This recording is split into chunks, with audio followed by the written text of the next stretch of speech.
G'day guys and welcome back to the channel. Welcome to my NBA Finals recap. Just going over the latest NBA Finals where the Golden State Warriors defeated the Boston Celtics 4-2. And if you did check out my Finals prediction, you would have seen that I actually called it. I said Warriors in 6. Now I wasn't confident or anything, that was just my pick and based on my reasoning. And my reasoning basically came to fruition even more than I expected because I did not expect for some things to be so lopsided. Like the reasons I picked the Warriors was I just thought they were smarter and more experienced, which they obviously were more experienced. But yeah, they just played smarter and took care of the ball more, and basically they had the best player in the series. And if you have the best player in the series, you have a very good chance of winning the series. But yeah, let's get straight to it. Let's get into each player's role and how well they did.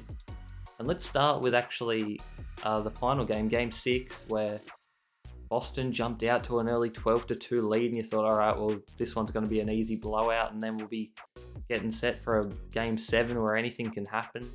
A lot of people thought the Celtics were going to win, especially after Game 1. My God, the bandwagon was filling up like crazy. I believe a lot of the models, the statistical type of models, all picked the Celtics.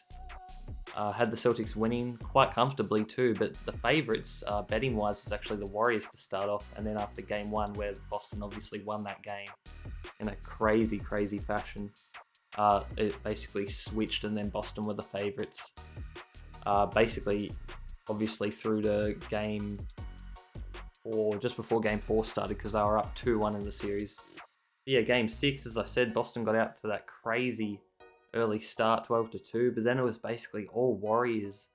They came back, they took that early punch, and they fought back strong, and then they went on a crazy 21-0 run, which I think was the biggest finals run for like 100 years or something. I think I read somewhere.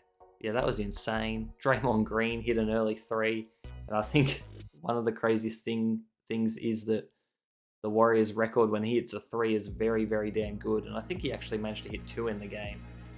But when he hit that one early, you know that fear was going to set in at Boston, and they just kept on throwing the ball away. Let's start with the Boston team. Now, I don't want to be too harsh on him because I think Tatum is only, 23 or 24, but he had a horrendous series from my point of view. I mean, I've got his stats here. He didn't even shoot 37% from the field, and that's while shooting 45% from 3. Now that's crazy efficiency from the 3-point line. He might as well just go James Harden style and just do step back 3s every possession, because he could not finish, and that was basically the story of the series. He couldn't finish inside, and by the end of the series, he honestly looked afraid. He looked afraid of Andrew Wiggins, and I think that Wiggins outplayed him, to be honest. And Wiggins, the second best player on the Warriors in my opinion, and I think most people agree, but he had just a coming out party. He was brilliant, and he has been actually. He was in the conference finals as well while defending Luka Doncic. Now, he didn't have as much success guarding Doncic as Tatum, that's for sure, but he still does his job, and that's the main thing here. All the Warriors players do their job. They all have their roles, and they just stick to it, and they don't go out of their way to do nothing crazy or stupid. Yeah, let's go back to Boston now. Jaylen Brown, I thought, was probably the Celtics' best player this series. Actually, not probably. I think he was. He obviously looked like the star, not Jason Tatum. But they both have to work on their ball handling because they gave away the ball way too many times.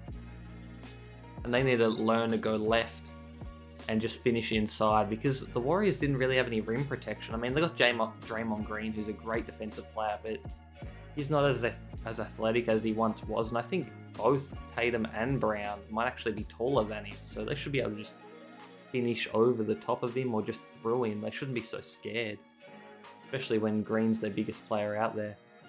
But yeah, very disappointing from the Boston Celtics to give it away at their home court as well, in the Garden. And it's just been a strange postseason for Boston. They always make it hard for themselves. I mean, they went down 3-2 to Milwaukee. They fought back.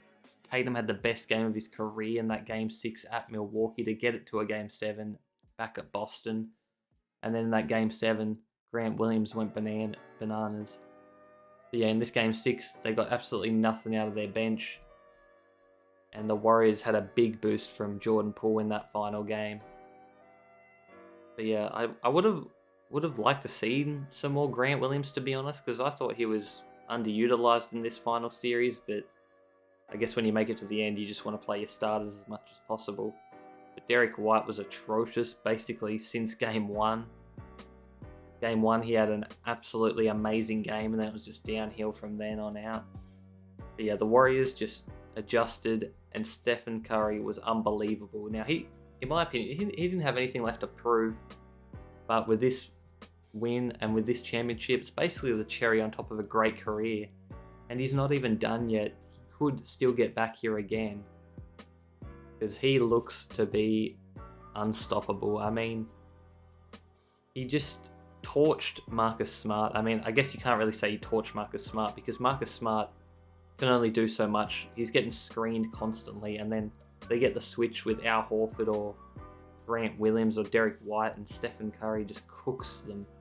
And he was just shooting amazingly and averaged over 31 points a game in this series, I believe it was. And then Draymond Green finally came good near the end of the series, but his value isn't in scoring, and I know he got a lot of crap, but if you're talking crap about him, you're going to have to take it now, because he's going to be firing back at you.